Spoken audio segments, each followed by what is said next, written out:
우리 다 함께 성경 찾아서 같이 교독하겠습니다. 누가복음 14장 15절에서 24절 말씀까지가 되겠습니다. 제가 먼저 읽겠습니다. 함께 먹는 사람 중에 하나가 이 말을 듣고 이르되 무릇 하나님의 나라에서 떡을 먹는 자는 복되도다 하니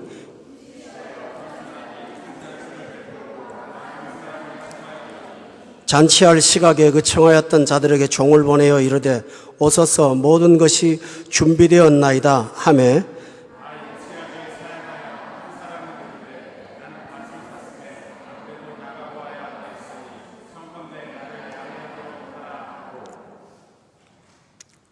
또 한 사람은 이르되 나는 소 5겨리를 샀음에 시험하러 가니 청컨대 나를 양해하도록 하라 하고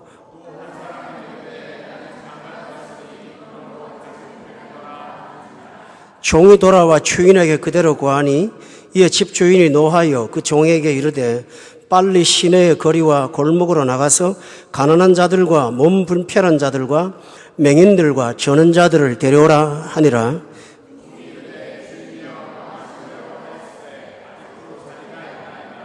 주인이 종에게 이르되 길과 산 울타리가로 나가서 사람을 강권하여 데려다가 내 집을 채우라.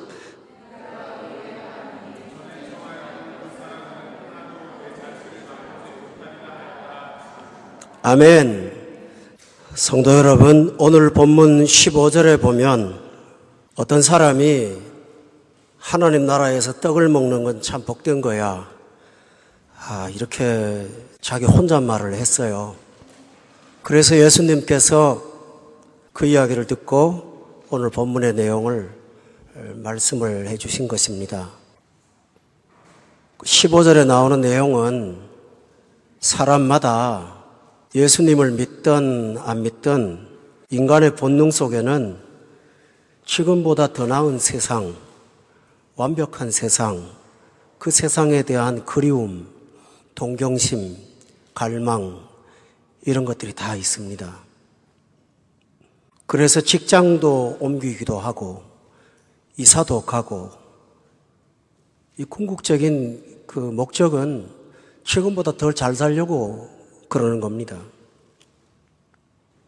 역사적으로 우리가 잘 알고 있는 그 독일의 히틀러나 이탈리아의 무솔리니나 모택동이나 스탈린이나 이런 사람들을 무조건 악의로만 보기 전에 그 사람들도 나름대로 인간에 대한 이상향을 갖고 있었던 사람들입니다.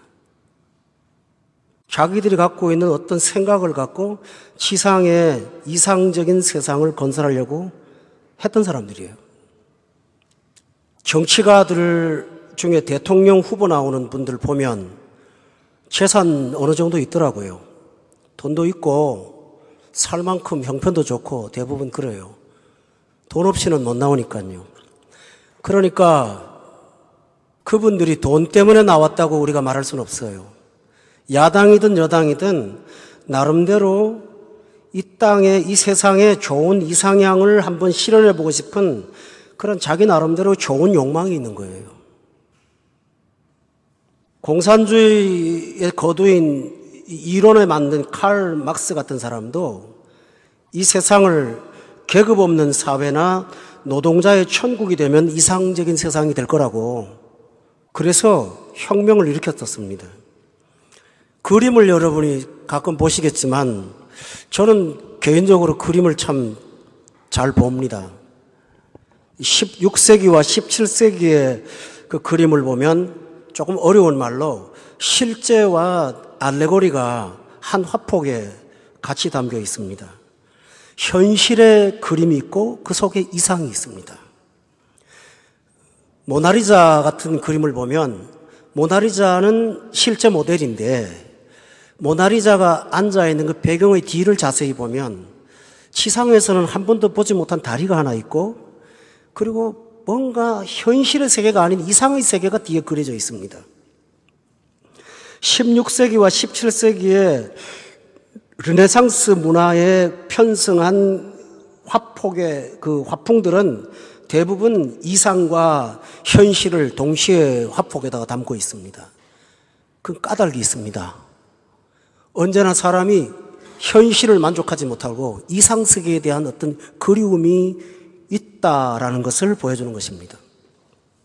여러분이 교회에서만 천국 얘기를 하는 것 같죠? 제가 이런 지루한 얘기를 꼭 해야 되는 이유가 있습니다. 여러분 좀 들으라고 하는 거예요. 교회에 가야만 천당 얘기하고 목사가 천당 얘기하는 것 같죠? 아니에요. 하나님 나라에서 떡 먹는 사람은 얼마나 복될까? 15절에 나오는 것처럼 사람마다 다 그게 있어요. 그러니까 예수님께서 인간의 욕구에 대답하려고 천국 얘기를 자꾸 반복하는 거예요. 자꾸 반복하는 거예요. 신약에 보면 사복음서에 천국 얘기가 얼마나 많이 나오는지 몰라요. 따라서 여러분이 하루도 쉬지 않고 꿈꾸는 이상세계에 대한 예수님의 답이 오늘 본문의 내용입니다.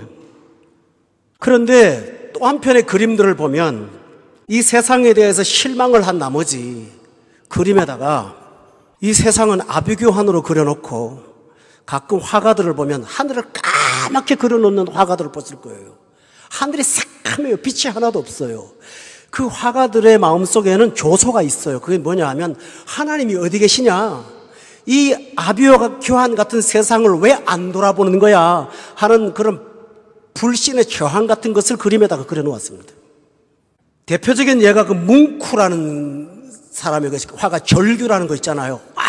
뭐 이러는 거 있잖아요. 그 화폭의 뒤는 새카맣습니다. 또 피카소의 그림을 보면 피카소는 추상화를 그릴 때 제가 프랑스 텔레비를 보니까 실제 사진처럼 정확하게 일단 그리고 난 다음에 그거를 선으로 자꾸 축소시킨 다음에 그림을 그리는 게 추상화입니다. 그 사람 그렇게 그립니다. 그런데 그 대표적인 그림이 보면 우는 여인, 또 풀밭에서의 식사라는 그림들을 보면 정장을 잘 빼입고 겉으로는 아주 괜찮은 남자가 음란한 창녀촌 앞에서 거슬렁거리는 이중성, 이런 것들을 그리면서 화가들은 세상에 대해서 부정을 그리고 있습니다. 우리나라 민화에도 보면은 그 양반들의 허위를 비웃는 그 풍속도가 얼마나 많습니까? 여러분 탈춤하지, 탈춤. 탈춤이 양반들을 비웃는 거잖아요. 그게 뭐죠? 이 세상에 대해서 실망을 한 사람들의 그림들이고 문화입니다. 성경에서 이 세상 나쁘다 그게 아니고 세상 사람들이 나쁘다고 하는 거예요. 소설을 보세요. 어네스트 허밍웨이의 누구를 위하여 종을 울리나, 저는 중학교 3학년 때 읽었습니다만 거기에서 그는 이 세상이 왜 떠들고 왜 싸우는지를 모르는 허무감과 무목적에 대한 것을 절망으로 그리고 있습니다. 우리나라 단편문학도 보십시오. 전부 다 그런 그림들입니다. 전부 다 그런 글들이에요. 최근 현대 작가들의 글씨도 전부 다 그것입니다. 난장이가 써올린 작은 공, 그건 삼류소설이라서 안 읽으려고 하다가 한번 읽었는데 떨어지는 것은 날개가 없다 뭐 등등 이런 이상한 소설들 읽어보면 현대 사람들이 세상에 대해서 희망을 갖고 있질 않아요. 그런데 착각을 해요. 교회 가야 천당 얘기하고 교회 가야 지옥 얘기하고 교회 가야 세상 나쁘다고 얘기하는지 말지만 실제로는 세상이 나쁘다고 말하고 있습니다. 오히려 성경 안에 들어와야 희망이 있어요.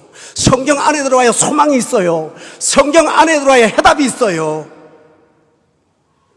제가 이렇게 강조하는 까닭은 여러분 교회에 오니까 저 목사가 저렇게 종교적인 얘기를 떠드는구나 그렇게 받아들이시면은 수십 년이 지나가도 여러분 믿음이 자라질 않아요. 제가 그래서 그러는 거예요. 요즘 아이들의 말을 들어보세요. 웃음을 웃어도 진짜 웃지를 못하니까 요즘 웃음을 갖다 썰렁개그라 그래요. 웃고 나도 힘 빠지는 거예요. 힙합 문화라 그래서 지금은 지나갔습니다만 옷을 엉거주춤하게 입고 속에 속내가 다 보이듯이 엉덩이에다 턱 걸치고 이래저래 어슬렁어슬렁 걸어다니는 게 그게 현대 문화의 어떤 상징입니다. 이러지도 저러지도 못하는 현대인. 이것저것 다 허무주의, 낭만주의, 계몽주의, 쾌락주의 다 쫓아가 봤습니다만은 아무것도 정답이 없으니까 오늘날 시대는 포스트 모더니즘이라 그래서 포스트 모더니즘이 뭔지 압니까? 사사기에 나오는 각기 소견대로 옳은 대로 행하였다라 그거예요. 그 사람 말도 맞고 나도 맞고 다 맞아 그러는 거예요. 절대적인 게 없는 거예요. 세상의 음악을 한번 들어보세요. 저는 핀란드 음악을 좋아합니다. 핀란드 합창곡을 좋아하는데 얼마나 슬픈지 몰라요. 최근에는 은혜가 안 돼서 안 들어요. 소련 음악을 보세요. 소련 음악도 전부 다 슬퍼요.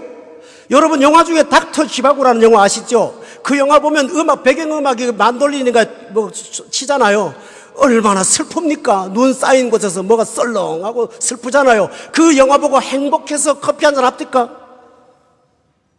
인생 다 그런 거예요. 제 친구가 음악가가 하나 있는데요. 아주 유명한 작곡가예요. 저희 집사람하고 나를 중매해서 결혼시킨 친구예요.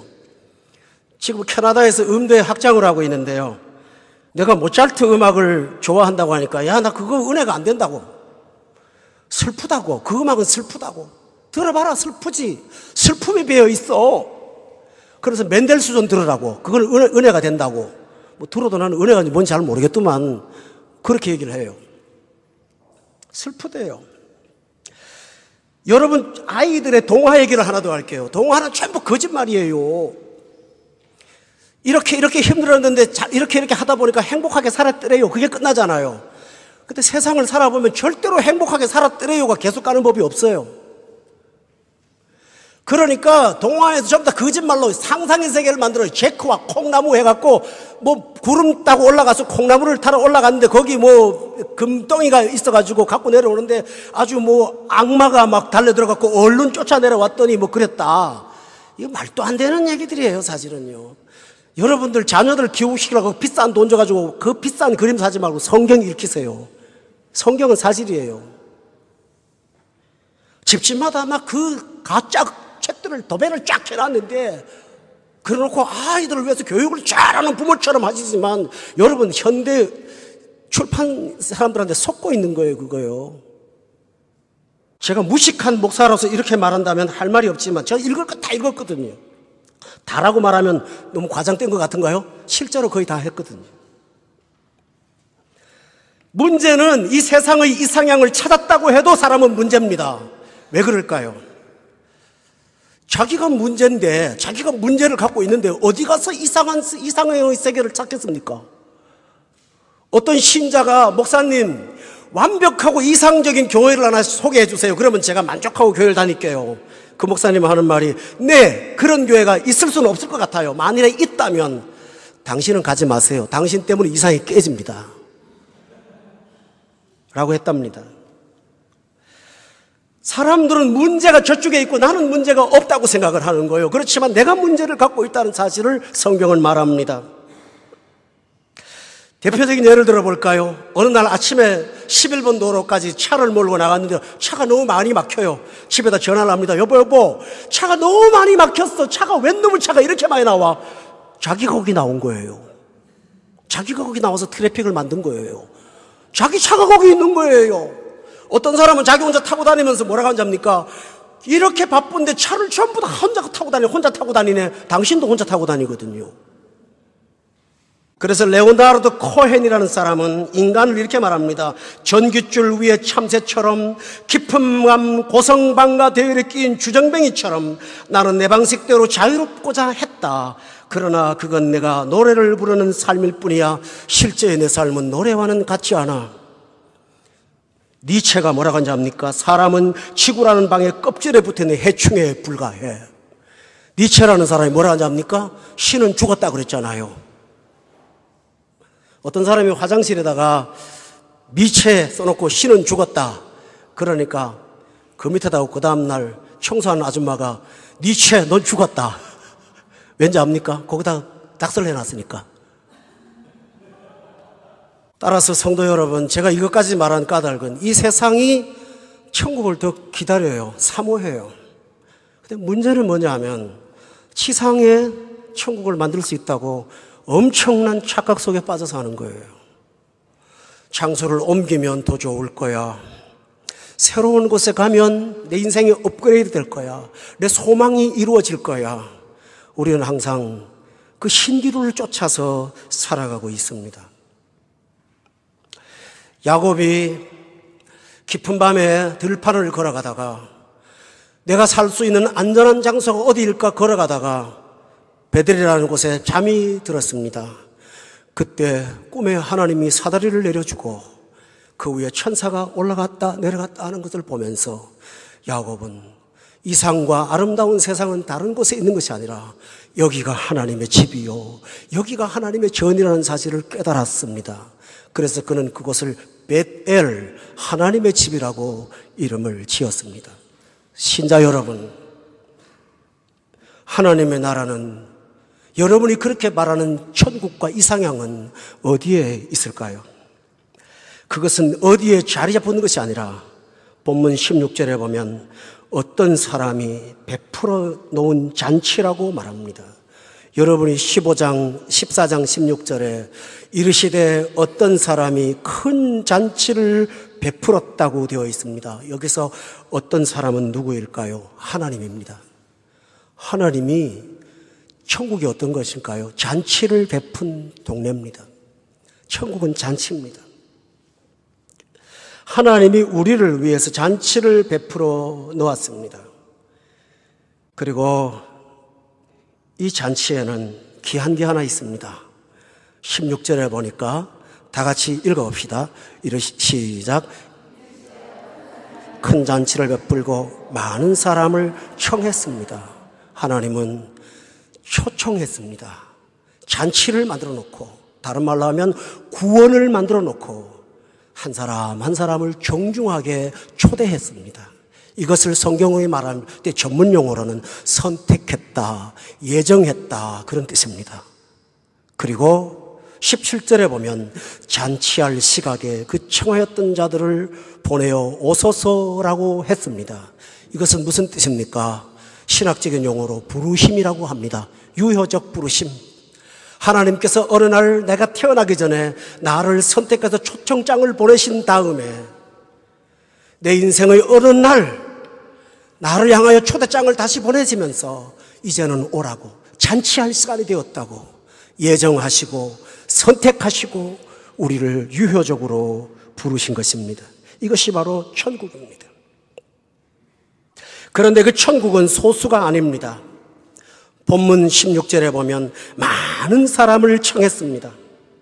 그런데 많은 사람이라고 해서 그냥 다수를 말하는 것이 아니라 17절에 보면 정관사를 붙여서 잔치할 시각에 그 청했던 사람들이라고 소개하면서 하나님은 많지만 구별하여 선택한 하나님의 사람을 향하여 초청장을 보내고 여러분을 오시라고 말한 것입니다. 여러분, 초대를 한다는 말은 사람을 깔보는 겁니까? 귀하게 대접하는 것입니까?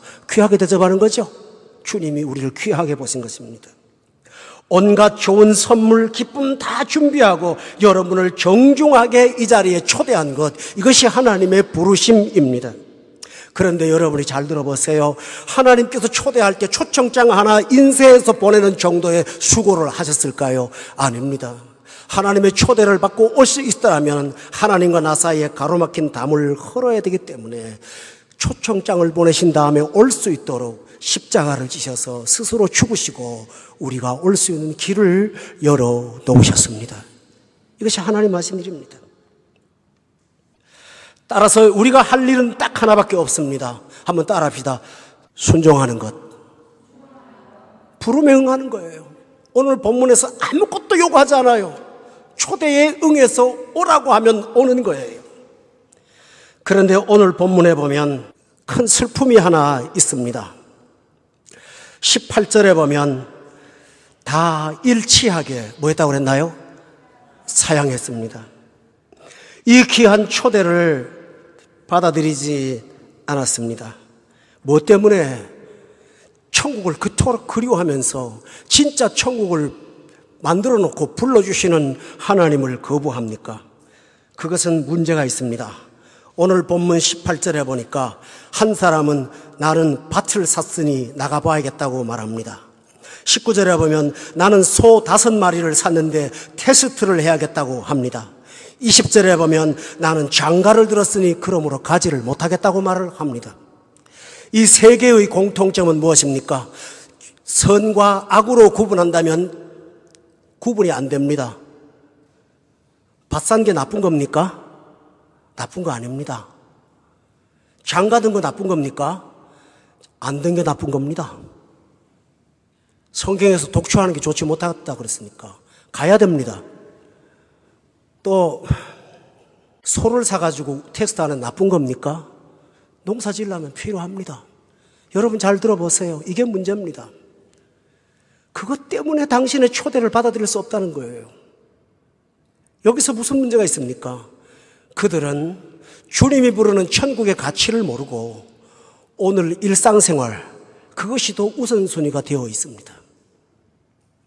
그래서 천국의 초대를 거부하는데 본문에 보면 16절에 17절에 보니까 어떤 사람이 18절에 청컨대 나를 양해 좀 해달라고 정중하게 부탁합니다. 19절에 보면 청컨대 나를 좀 양해해달라고 정중하게 부탁합니다. 인간관계를 맺고 살아가는 세상에서 냉혹하게 단절할 수는 없으니 하나님은 두렵지 않지만 사람은 염려가 되니까 양해를 구합니다. 그러나 하나님 나라의 초대를 양해해 줄 수 있는 권리를 누가 갖고 있습니까? 누구도 갖고 있지 못합니다. 아무도 권리를 못 가집니다. 권리가 없는 사람한테 가서 양해해 달라고 합니다. 소용이 없습니다. 이들의 문제는 또 하나 있습니다. 본문 18절에 보면 다 일치하게 사양했다라는 것입니다. 이것이 뭡니까? 세상의 풍조가, 이 세상의 다수가 하나님을 찬성하는 것보다는 거절하는 쪽이 더 많습니다. 따라서 교회에 오면 불편한 소리 듣지만 일주일 내내 여러분에게 이 문제 갖고 여러분을 불편하게 하는 사람은 주변에 아무도 없습니다.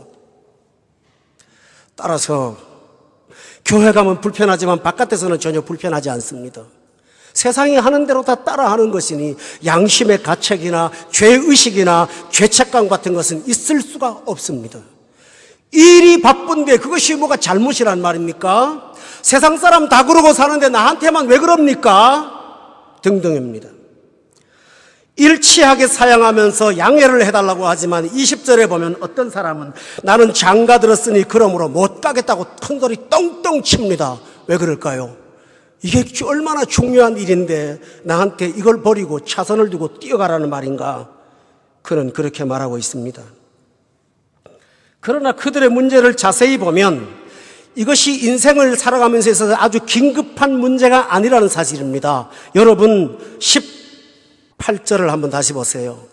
밭을 샀는데 아무래도 나가봐야겠다는 거죠. 집에서 앉아 고민한 거예요. 아무래도 가봐야 될 것 같아. 밭을 사기는 샀는데 아무래도 마음이 눈에 밟혀. 저 종로 3가의 코너에 5층짜리 상가를 하나 샀는데 주일날 가려고 하니까 아무래도 거기 한번 가봐야 될 것 같아. 아무래도 가봐야 될 것 같아. 안 가도 되는 거거든요. 근데 아무래도 가거든요. 갈등을 한 거예요. 아무래도 건 가야 돼. 아무래도 그 일은 해야 돼. 또 하나 무슨 말입니까? 본문 19절에 보면 소를 5마리를 샀는데 일하러 가는 것이 아니라 이 소가 움직여주나 테스트하러 간다는 거예요. 테스트 예배 시간 빼놓고 가도 해도 됩니다. 오늘 하나님께서 이것을 부정하는 게 하나도 없어요. 그건 나중에 해도 됩니다. 이상하게 하나님의 문제를 놓고는 긴급한 일도 아닌데 하나님보다는 그게 우선순위가 됩니다. 생명에 살고 죽는 문제가 아닌데 그것이 너무 중요한 문제가 되어버립니다. 그래서 최선을 차선으로 바꾸고 차선을 최선으로 바꾸는 것입니다. 사랑하는 교우 여러분, 여러분이 지금 이 사람들이 아무래도 나가봐야겠다, 소를 시험해봐야겠다, 장가 들었으니 가지를 못하겠다고 하는 말 속에는 천국이 거기 있다고 착각하는 것입니다. 여러분이 오해가 없기를 바랍니다. 하나님이 우리가 이렇게 사는 것을 거부하실까요? 아니요. 성경을 보시면 압니다. 구약시대에는 장가를 들면 하나님께서 1년 동안 휴가를 줬습니다. 내 아내를 즐겁게 하도록 하기 위해서 1년 동안 직장에 출근하지 말라고. 요즘에 그런 게 어디 있습니까? 밭을 사고 소를 사는 거 하나님이 기뻐하셨습니다. 여러분 기억하시죠? 온유한 자는 땅을 기업으로 얻는다고 성경이 분명히 말하잖아요. 아브라함한테 뭐라고 그랬어요? 동서남북 사방을 걸어봐. 보이는 땅을 전부 다 줄게 말했잖아요. 이 땅 저 땅 줄게 말하지 않았습니까? 너와 내 후손에게 준다고 말하지 않았습니까? 하나님이 땅 거부합니까? 아닙니다. 소를 거부하십니까? 하나님이 복을 주신 욥은 소가 500마리였습니다. 아브라함은 소가 너무 많아갖고 육축을 칠 수 없어갖고 롯과 싸움까지 붙었던 사람입니다. 따라서 하나님이 이것을 부정하는 것이 아닙니다. 이분들이 모르는 게 하나 있습니다. 이런 평범한 문제가 마지막 날 심판날에는 심판의 근거가 된다는 사실입니다. 노아의 시대를 예수님께서 말하면서 이렇게 말했습니다. 여러분 기억하시죠? 사람들이 먹고 마시고 장가들고 시집가고 있으면서 홍수가 나서 저희를 멸하기까지 깨닫지를 못했다라고 되어 있지 않습니까?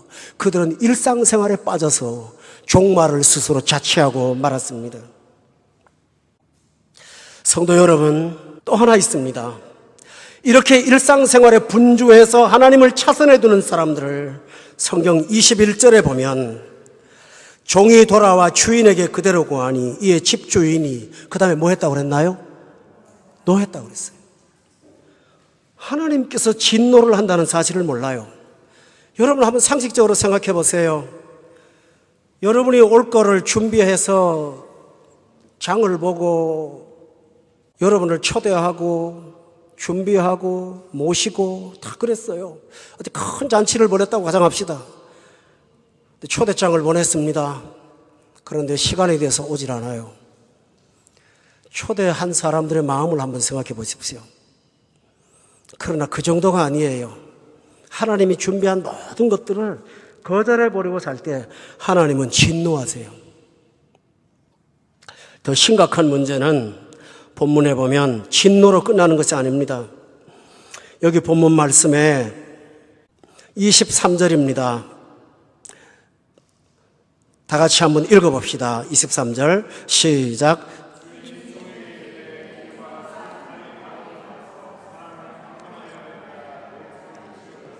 이 말은 무슨 말일까요? 그 사람들을 초대했던 그 자리가 다른 사람으로 채워지며 기회가 상실된다는 것을 성경은 말하고 있습니다. 따라서 오늘 이 말씀을 통해서 저와 여러분이 깨달을 사실이 있습니다. 첫째로는 잘 들어주십시오. 하나님의 주신 구원은 잔치라는 사실을 꼭 기억하시기를 바랍니다.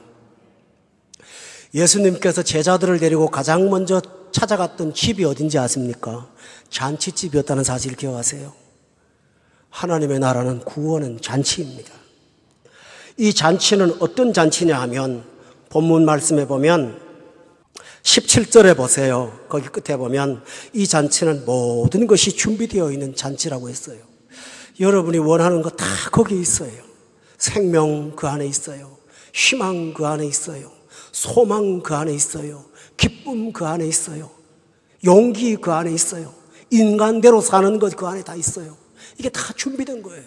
여기 오셔서 이 초대하시는 주님 앞에 준비된 잔치라는 사실을 꼭 기억하시고 살기를 바랍니다.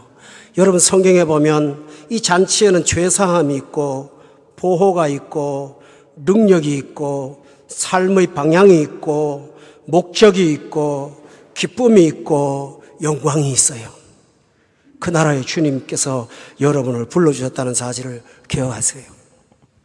밭에 나가서 밭을 돌아보면 기분 좋죠.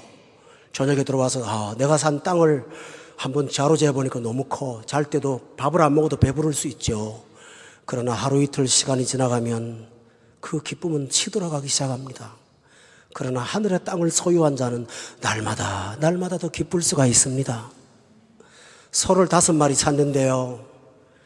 몰아보니 세 소는 너무 말을 잘 들어. 2소는 말을 좀 못 들어. 그래서 고쳐줬어요. 이틀 지나고 나니까 2마리 중에 하나가 설사를 해. 잠을 못 자. 한 마리는 갑자기 비실비실해. 고통당해. 나중에는 늙어갖고 소를 바꿔야 돼. 계속 문제가 일어나는 거예요. 그러나 신기하죠. 하나님의 나라에 가면 소 5개리가 없어도 하나님의 은혜로 밭과 논을 가는 은총이 있다는 사실을 믿으십니까? 그게 그 안에 있어요. 장가를 들어서 그 문제 때문에 교회 생활을 할 수 없고 하나님으로부터 멀어질 수 있다고요. 처음에는 좋을 수가 있어요. 희생하고 애쓰고 아내와 남편을 위해서 그렇게 열심히 매달렸지만 시간이 지나가면서 사라져가는 감정을 여러분 어떻게 붙들 것입니까? 식어가는 감정을 뭘로 사로잡을 것입니까? 예수께서 여러분의 부부 사이에 개입하면 없던 사랑도 회복되고 잃어버린 것도 다시 한번 찾을 수 있고 식었던 내 마음에 열정이 다시 불이 붙는다는 사실을 믿으십니까? 그런데 주님 제외하고 여러분 가정을 생활을 해보세요. 시간이 가면 갈수록 그렇지가 않아요. 그렇지가 않아요. 오늘 예수님이 말씀하신 건 이거예요. 잔치하라는 거예요. 밭 사라는 거예요. 땅도 사고 소도 사라는 거예요. 시험도 하고 가서 구경도 하라는 거예요. 결혼을 했으니 아내를 행복하게 하고 신혼생활을 재미있게 지내라는 거예요. 딱 하나요. 나와 함께. 나와 함께. 나 버리지 말고 나와 함께. 나를 제외하고 그걸 살지 말고 나와 함께 내 안에서 그걸 누리자고 주께서 말씀하시는 거예요. 그러므로 성도 여러분, 구원은 잔치라는 사실을 기억하시고 하나님의 부르심을 기쁨으로 수용하시는 저 여러분, 우리 가족 다 되시기를 예수 이름으로 축원합니다. 또 하나 있습니다. 초대장을 귀하게 여기십시오. 하나님께서 종들을 보내갖고 오세요 오세요 그러잖아요. 아무한테나 그러지 않아요. 초대장 보낸 그 사람한테만 그래요. 왜 내 가족이나 주변의 사람들한테는 이런 불편이 없는데 나한테는 이렇게 힘들게 하는가라고 생각하지 마세요. 하나님이 여러분을 부르시는 초대장은 귀하고 귀한 것입니다. 어떤 사람이 세 사람이 있었어요. 예수님이 길을 가다가 한 사람을 만났는데 그 사람이 주님, 제가 주님을 따를게요 말합니다. 그때 예수님이 손에 쟁기를 잡고 뒤돌아보는 사람 내게 합당하지 않아 오지 말라 그래요. 어떤 사람이 저도 주를 따르고 싶어요. 그렇지만 부모님을 장사하고 오게 해주세요. 그때 너도 합당하지 않아 라고 말합니다. 세 번째 사람은 예수님 앞에 따라오겠다고 말하지도 않고 길을 걸어가는 사람인데 주님이 따라가서 너는 나를 따라오라고 말합니다. 두 사람은 원했고 한 사람은 원치 않았습니다. 그런데 원치 않은 그 사람한테 너는 나를 따라오라고 주께서 말씀하십니다. 이 초대가 얼마나 귀한 줄 아십니까? 그러므로 초대장을 받은 것을 귀하게 여기고 택함 받은 존재라는 것이 소중하다는 사실을 깨닫고 사시기를 예수 이름으로 축원합니다. 세 번째입니다. 여러분을 권면하고 오소서 말하는 보냄받은 종들을 하나님의 종으로 보시기 바랍니다. 보냄받은 하나님께서 여러분에게 파송한 사람으로 보실 수 있기를 바랍니다. 오늘 본문 17절에 보십시오. 여기 보면 다 같이 읽어보겠습니다. 17절 말씀 시작.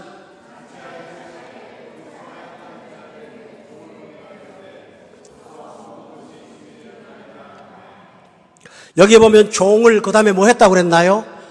보냈다고 했습니다. 종은 보냄받은 사람이고 심부름하는 사람이에요. 여러분을 불편하게 하는 이웃이 아닙니다.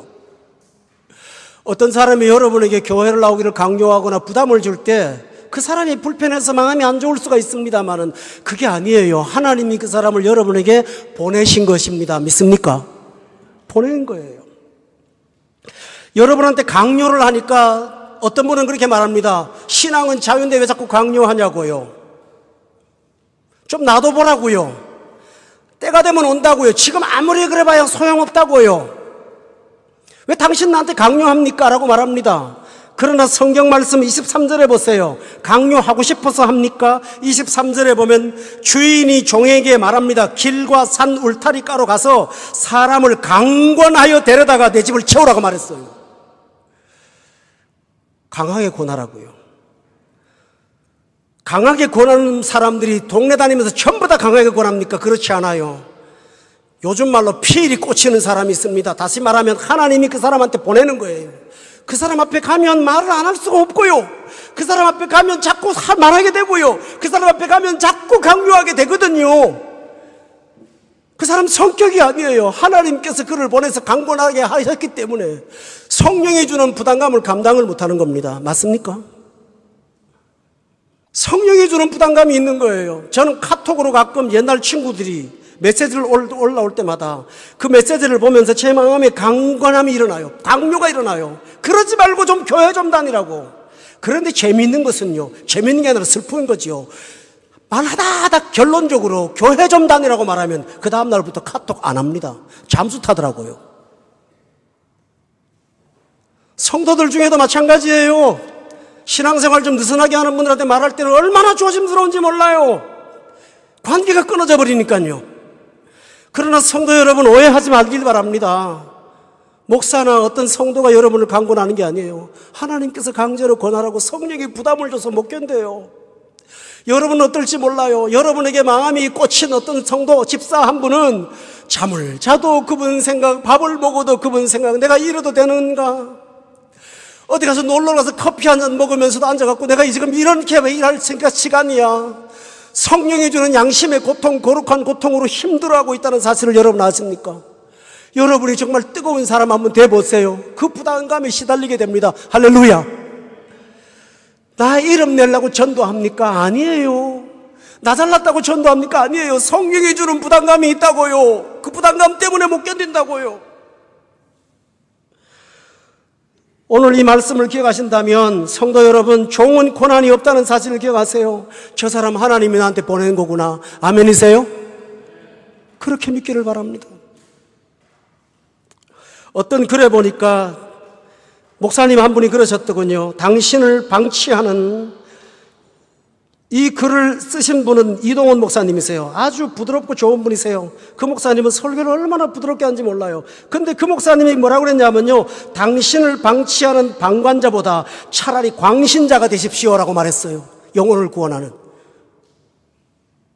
여러분에게 자유를 보장하고 간섭하지 않는 사람들이 더 무책임한 사람이라는 사실을 기억하시길 바랍니다. 그러므로 거절하지 마세요. 그건 복입니다. 할렐루야. 또 하나 기억하십시오.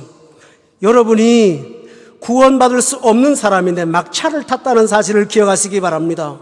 원래 이 본문은 택함받은 이스라엘이 버림받고 이방인이 구원받는다는 사실을 기록한 내용입니다. 근데 여기에 보면 누가 대신 들어옵니까? 본문 21절에 보세요. 거리와 골목으로 나가서 가난한 자들과 몸 불편한 자들과 맹인들과 저는 자를 데려오라고 했다고 했습니다. 어떤 분이 교회를 가려고 하니까요, 다 사람들이 시시하게 보이는 거예요. 뒤에 교회 가서 앉아있으면 남자나 여자나 바보같이 보이고 똑똑하지도 못한 사람 같고, 그러니까 앉아가지고 내가 저 사람들 대열에 내가 끼어 앉아있어야 되는 거야? 서울의 사랑의 교회를 옥한회 목사님이 목회를 개척을 하셨는데, 개척교회 다 그렇잖아요. 2층에다가 예배당을 세웠는데 그 1층에 중국집 있고 위에 갈비집 있고 예배 시간에 짜장면 냄새, 갈비집 냄새 나오는 그 널브러져 갖고 쥐들이 막 돌아다니는 그런 아주 형편없는 건물에다가 교회를 세워서 은혜가 넘치니까 은혜 받은 여자 아내 된 부인들이 남편들을 모시고 와요. 여보, 거기 한번 꼭 가자. 그래 데리고 오면요, 교회 입구서부터 화를 막 낸대요. 당신이 나를 뭘로 알고 이렇게 초라한 데를 끌고 오냐고. 당신이 나를 뭘로 알고 이렇게 오냐고.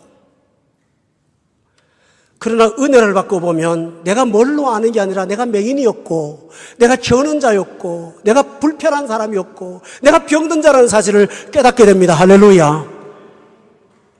저는 평생을 하고 싶어도 못하는 게 하나 있어요. 제가 음대 들어가려고 성악연습 많이 공부했거든요. 시골 교회에서 성가대를 하라 그러니까 속으로 교만을 떨었어요. 내가 갖고 있는 목소리에 맞는 사람이 있어야 하지. 뒷전에 앉아가지고 참 꼬장을 부렸어요, 꼬장을. 그래서 여러분 보면 내 모습 보는 것 같기도 하고 그래요, 때로는. 근데 지금은 성가대 하고 싶어도 누가 써줍니까? 안 써줘갖고 지난번에 여기 중창할 때 나 좀 끼워달라고 그래서 내가 만든 거예요, 그거. 목사님 하라고 누가 그래요. 그래서 내가 만들어갖고 하자고. 그래가지고 했다니까요. 공감하십니까? 이게 증인 많아요. 아무도 나한테 찬양하자 소리를 안 해. 그래서 내가 하자고. 내가 하자. 그랬는데 연습하다가 아주 혼났어요. 틀려갖고. 지나놓고 보면 귀한 거예요. 성도 여러분, 오늘날 교회는 시시한 사람들, 세상적으로 오는 사람도 없어요. 우리 자신이 어떤 사람인 걸 발견하시고 나 같은 사람 불러주신 것이 하나님의 은혜라는 사실을 알고 다가오시는 여러분 되기를 주의 이름으로 축원합니다. 성경을 보면 수가성의 여자가 나오죠. 이 수가성의 여자는 그 당시에 결혼을 6번이나 한 사람이니까 정말 대단한 자유부인입니다. 삭개오라는 사람 아시죠? 그 사람은 이스라엘에서 제일 부자 동네인 여리고에서 제일 가는 부자입니다. 바울 아시죠? 가말리엘 문화에서 공부해서 소크라테스 철학까지 섭렵한 대단한 지성인입니다. 누가를 아시죠? 누가는 당대의 최고의 의사였습니다. 마가를 아시죠? 마가는 부잣집의 아들로 오렌지 족속입니다.